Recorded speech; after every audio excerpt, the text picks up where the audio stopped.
One thing I love to do, I designed these hoodies just so you can do this. I hate hoodies that are super tight. Some people don't like it, but I always like to have my ears out.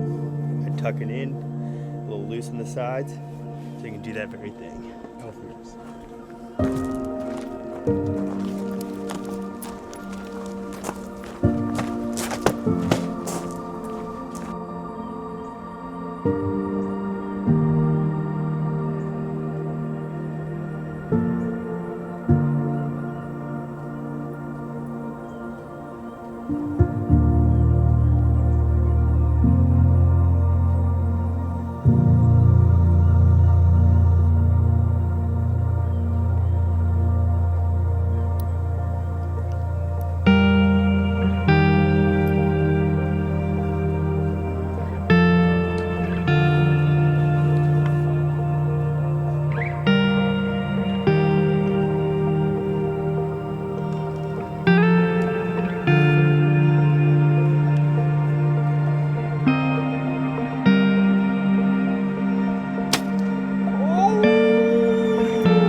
This is so awesome.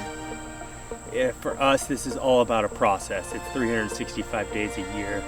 We prep, we put food plots in, summer, spring. We're scouting, we're finding sheds. Like, it's 365, and we live it year to year to year. We watch these deer get born, we track fawns. We watch them grow to 5.5, 6.5 years old. We wait to them. That's a big key. You want big deer, they gotta be old deer. And so nothing is more exciting than watching the entire process of a deer that started off as a fawn and just grows into a freak show. That is what it's all about, chasing old mature whitetails.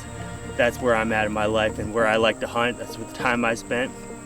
And it is the velvet hunt. It's opening day in Tennessee, and it's a special hunt season. It's hot, but man, it is awesome. God is awesome. This world is awesome. I mean, I'm just like, I'm rocking a high. But it is a process for us. We live it, we breathe it.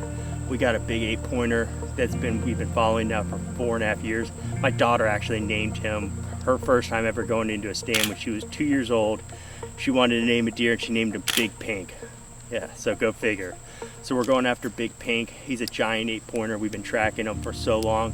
His biggest characteristic is his spread. He's always been a wide deer. And so yeah, we've been following him for a long time, and now we're at that mark where it's time to put the hammer down. And so we've been tracking him. I know exactly, we've been dialed this sucker in, and so he hunts in a certain area on a north wind. We got a wind at the afternoon swings out, a north wind's gonna swing in, and we got exactly where he's been coming out, what trailhead he's using, and we're gonna be set up 20 yards on that sucker. We're gonna be in place at 2 p.m. and if everything goes to plan, we'll have a dead deer at 2:30.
ridge top. From here it's flat, but we got about 300 yards, 400 yards to where we're gonna set up. I don't have cameras on the down ridge side, and he moves on a northern wind right now. So technically we're covered from a scent perspective. Wind's blowing towards us, and so we're good. Well, kind of towards us, not really. Out of his way. And so, once we get up there, our goal is to stay low. Because I think he could be just sitting right out in this field. It's right at the tip of a ridge.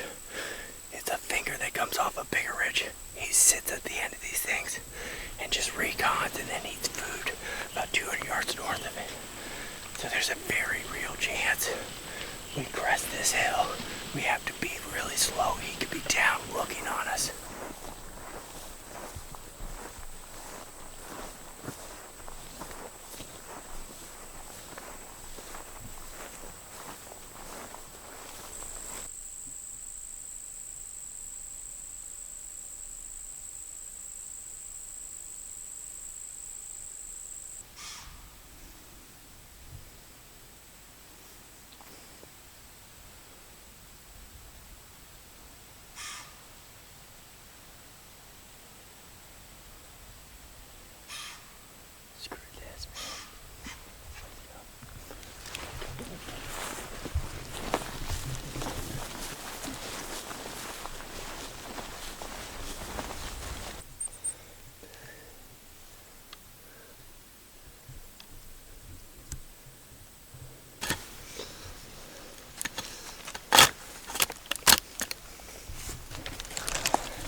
We got an afternoon shower.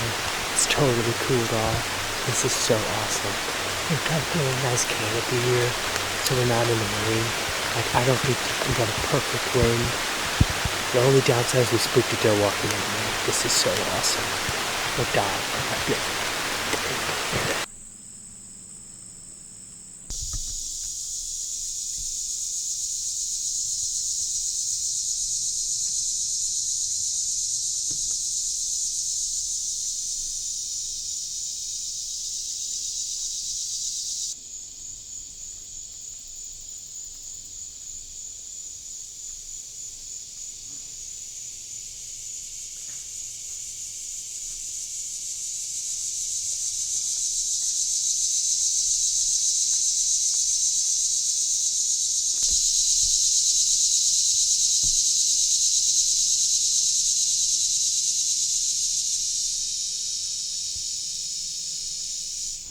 We didn't get our deer enjoying the corona because it was something of a tree to climb up and down. And then we had a long walk out, and it's hot. I guess it's not that hot. It's actually kind of nice, but it was a hell of a tree. And so we're gonna go back out on Sunday. We're gonna let it settle down. The deer we were after moved 300 to 400 yards north of us, or no, south of us. Sorry. Moved 300 yards south of us on the ridge that the other ridge he was on. It was supposed to be a north wind. We never got our wind. Didn't pan out. So just how it goes. We're gonna go on Sunday. Let's get out.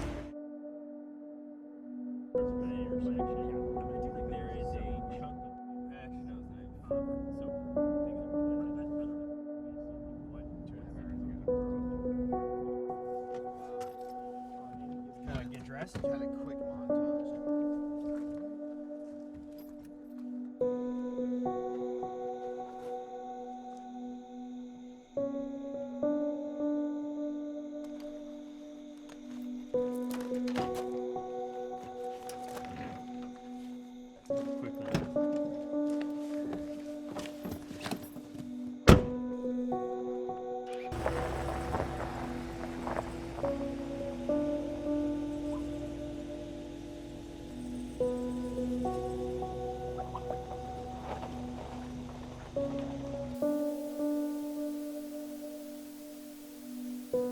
Make sure he's not in there, in the bedding area where we're going. He could be there, in which case we're gonna have to do a makeshift plan to figure it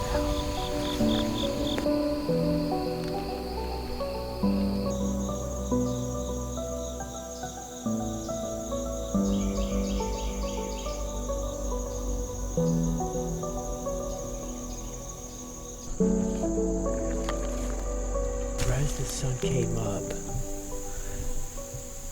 I saw 3 does walk that way. And they walked down that way. And then I thought I saw a buck, or horns, like sitting, but not big, like basket rack, just on the other side, but like nothing came out. They were just walking straight across, but like no movement.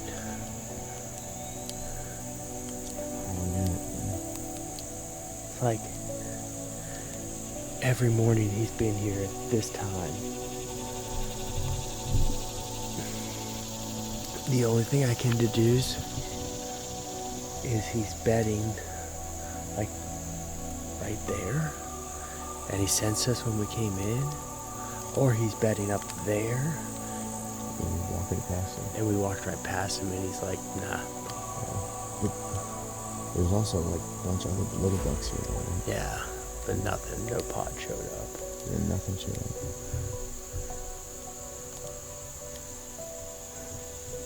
Which makes 0 sense.